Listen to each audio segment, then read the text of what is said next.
So my friend bought this resonator delete for his new GT350, and it's from a company called LTH, long tube header.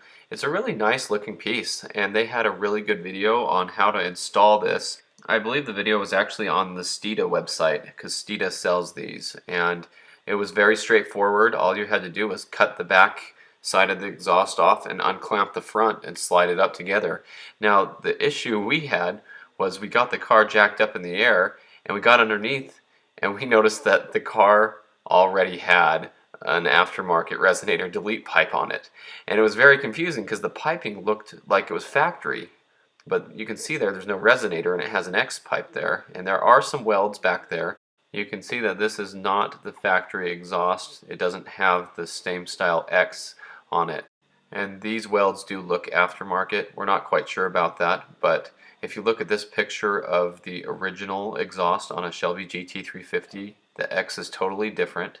And if you look at these Ford pictures for the part number, you can see the X is different, and there are two resonators there with the part number 5230. So I thought that was really interesting. This is what the exhaust should look like, and it does not look that way. So we are pretty sure this is an aftermarket piece.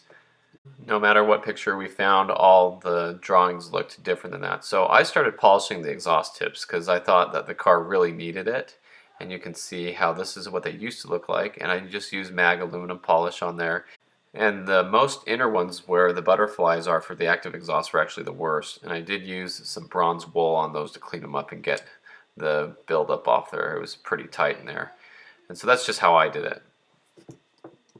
But we started looking at the active exhaust and noticed that one of the butterflies would not open, and so we ended up having to disconnect the harness. This is looking up at the active exhaust, and basically what was happening was the passenger side harness was bad, the driver's side was good, and so we ended up swapping harnesses over, and that fixed the problem for the meantime.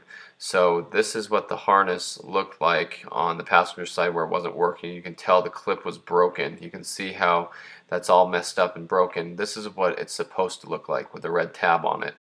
And funny enough, we were able to unhook the driver's side and it left the valve open for good. And then we put the good harness on the passenger side, so every time he gets in he'll just change it to sport mode, and the passenger side will open now because it was not opening at all. And he wanted to buy the eliminator plugs they're like dummy plugs that you put into the active exhaust harness here, and it makes sure that the valves stay open all the time because that's the way he likes it. So for now, at least, we have the driver's side stuck open and the passenger side able to open on startup. So that's how it is for now, but it sounds really good.